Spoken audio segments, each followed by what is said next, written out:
Football with ফেলুদার আরও একটা ভিডিওতে তোমাদের সবাইকে স্বাগত।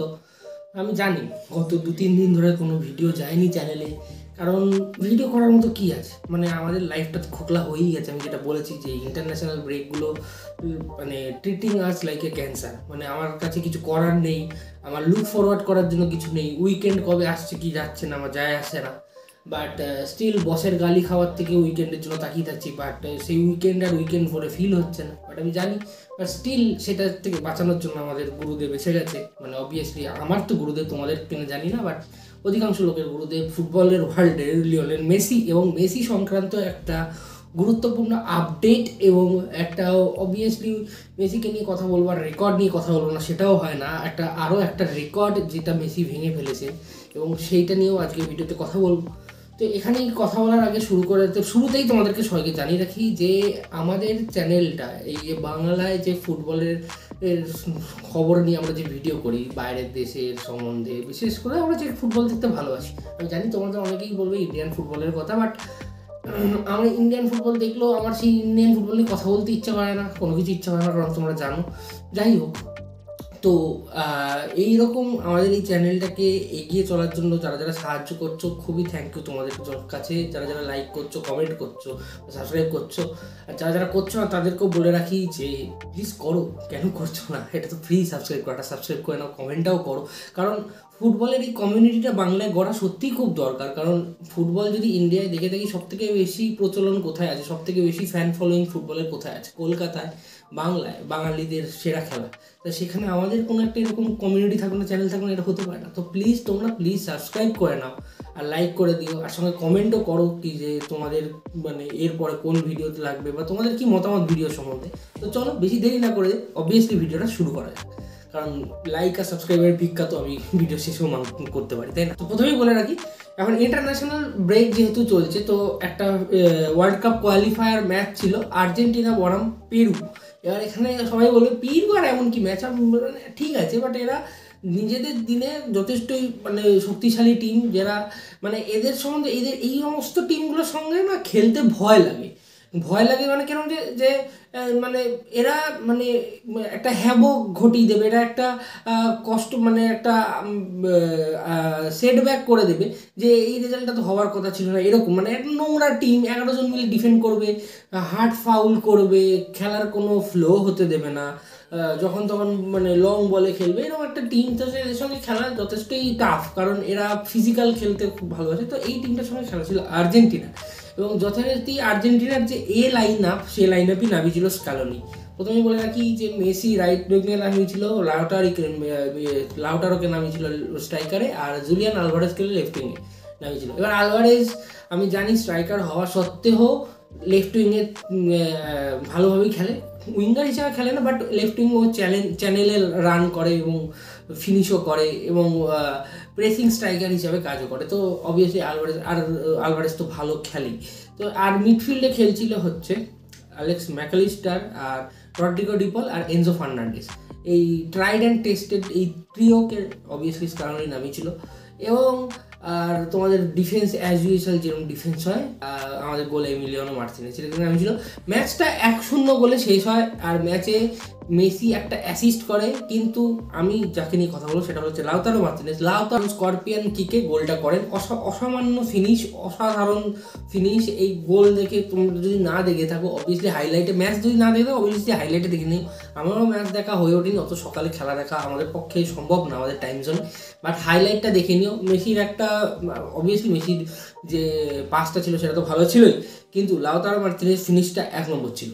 এবার চলো এখান থেকে এগোই আর একটা কথাতে। এই গোল অ্যাসিস্টটা করে মেসির ইন্টারন্যাশনাল ফুটবলে 58তম অ্যাসিস্ট হয়ে গেল, এবং মেসি হয়ে গেলেন পৃথিবীর সর্বপ্রথম ফুটবলার যার 58টা অ্যাসিস্ট আছে।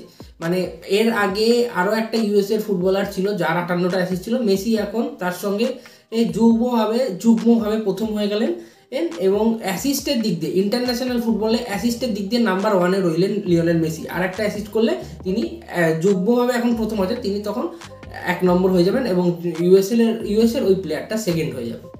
তো এটা তো ঠিক আছে, এই সমস্ত রেকর্ড তো মেসি রোজ ভেঙে চলে, কিন্তু এটার জন্য তো অবভিয়াসলি ভিডিও বানাইনি। ভিডিওটা যার জন্য বানিয়েছি, যার জন্য তোমরা এখন পর্যন্ত ওয়েট করছো, যদি ওয়েট করে থাকো ফিঙ্গার ক্রস, সেটা হচ্ছে 2025 সালে ভারতবর্ষে মেসি আর্জেন্টিনা টিমকে নিয়ে খেলতে আসবেন। ঠিক স্বপ্ন দেখছো না তোমরা, আমি সত্যিই বলছি, আমি কোনো মানে গাঁজাখুরি ভিডিও বানাচ্ছি না, বা আমি কোনো স্ক্যাম করছি না, আমি কোনো তোমাদেরকে কোনো কিছু ভুলভাল খবর দিচ্ছি না। 2025 সালে আর্জেন্টিনা টিমকে নিয়ে একটা ইন্টারন্যাশনাল ফ্রেন্ডলি টাইপের ম্যাচ খেলতে ভারতবর্ষে মেসি আসবেন। এবং এই কথাটা আমি একা না, AIFF নিজেদের যে অফিসিয়াল পেজ আছে টুইটারে, সেইখানে নিজেরা প্রতিস্থাপিত করেছেন, নিজেরা পোস্ট করেছেন। এবং এই পুরো উদ্যোগটা নেওয়া হয়েছে কেরালার যে চিফ মিনিস্টার আছে, কেরালার যে CM আছে, তিনি এই পুরো উদ্যোগটা নিয়েছেন এবং তার জন্যই এটা পসিবল হয়েছে। বলা হচ্ছে এই পুরো মেসিকে এখানে নিয়ে আসতে, মেসির পুরো গোটা টিমকে এখানে নিয়ে আসতে এবং ম্যাচ খেলানোর জন্য 40 কোটি টাকা খরচা হচ্ছে। তো এবার এখানে অনেকেই অনেক কন্ট্রোভার্সি করছে, কন্ট্রোভার্সিতে পরে আসবো। তার আগে আমি যে মানে ভালো জিনিস সেটা নিয়ে কথা বলে থাকি, যে মেসি আসছে one of the best player in the world, if not the best. মানে আমার মধ্যে তো দি বেস্ট, এর থেকে বড় প্লেয়ার আর নেই। 8টা ব্যালেন্ডিওর, 4টে চ্যাম্পিয়ন্স লিগ, একটা ওয়ার্ল্ড কাপ, 2টো কোপা আমেরিকা, আর কি চাই? সে আসছে, মানে সে আসছে ইন্ডিয়াতে, কেরালাতে সে আসছে। মানে তোমাকে আমাকে বাড়িঘর বিক্রি করতে হবে না অ্যাটলিস্ট ওকে দেখতে গেলে। বাট অবভিয়াসলি যে মাঠে খেলা হবে সেই মাঠে 50,000 লোকের 50,000 সিট আছে, 50,000 জন লোক বসে খেলা দেখতে পারবেন। তো ও খুবই সিটের দাম বাড়ানো থাকবে, কিন্তু আমি যেটা পে করবো সেটা হলো হচ্ছে কোনো ইনফ্লুয়েন্সাররা এর মাঝখানে না ঢুকে যায় এবং তাদেরকে সমস্ত 1,000-2,000 টিকিট দিয়ে দেওয়া হয়। সো কল্ড ইনফ্লুয়েন্সার, যারা দেখলে তোমার আমার সবাই ঝাড় চলে যায়। আচ্ছা যাই হোক, তো সেই সো কল্ড ইনফ্লুয়েন্সার যেন সেই টিকিট না পেয়ে যায়, বা কোনো নেতা মন্ত্রী যেন টিকিট না পেয়ে যায় নিজেদের ফ্যামিলিদেরকে নিয়ে যাওয়ার জন্য। এবং নেতাদের যে পাস দেওয়া হয় সেখানেই হয়তো দেখা গেলো 3-4 হাজার পাস নেতারা নিজেদের ফ্যামিলির জন্য তুলে নিল, এরকম যেন না হয়। আমি এই জিনিসটা প্রে করবো। আর নেক্সট যেটা বলবো, যে কন্ট্রোভার্সি নিয়ে যে অনেকেই বলছেন যে আচ্ছা, কন্ট্রোভার্সির আগে একটা কথা বলে রাখি, যেটা আমার এখনই মনে পড়লো। সরি, আমার ফ্লোটা কাট হচ্ছে বারবার করে, কারণ আমি স্ক্রিপ্ট লিখে ভিডিও বানাই না, কারণ আমি ভিডিও বানাতে বিশ্বাসও করি না। তোমাদের মধ্যে অনেকেই বলেছে আমাকে স্ক্রিপ্ট করে ভিডিও বানাতে, কিন্তু আমি করবো না।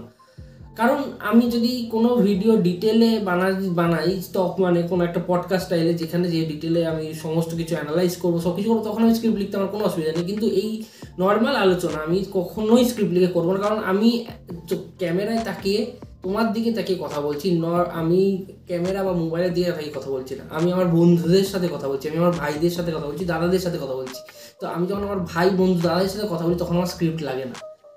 আমাদের আলোচনা ফুটবলের এরকমই এলোমেলো হয়ে থাকে। তো প্লিজ আমাদেরকে সাপোর্ট করে, সাবস্ক্রাইব করে এগিয়ে নিয়ে চলো, মোটিভেশন দাও আমাদেরকে, যাতে আমরা আরও ভিডিও বানাতে পারি।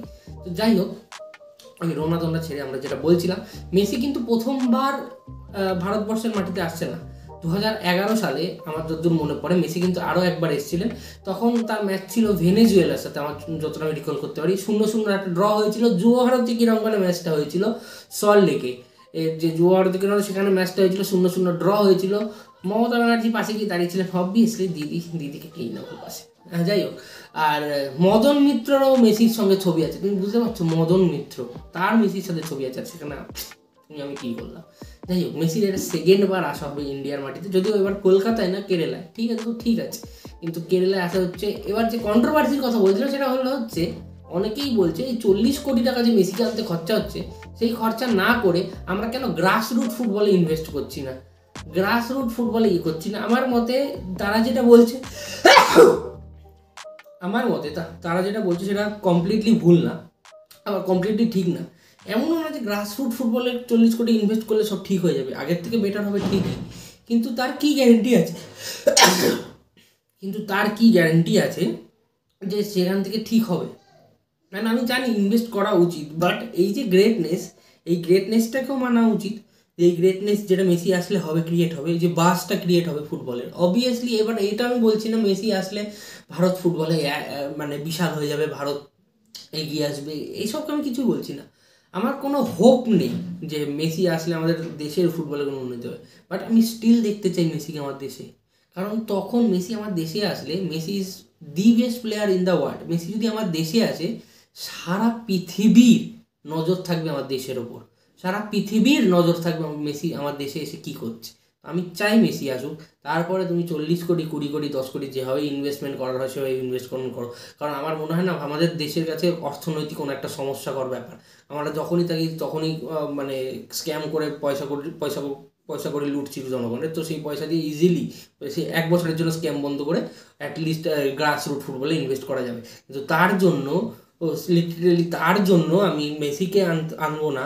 সারা পৃথিবীর আইবল আমাদের উপর থাকবে না, ফিফার থাকবে না, তারপরে উয়েফার থাকবে না, সেটা আমি চাই না।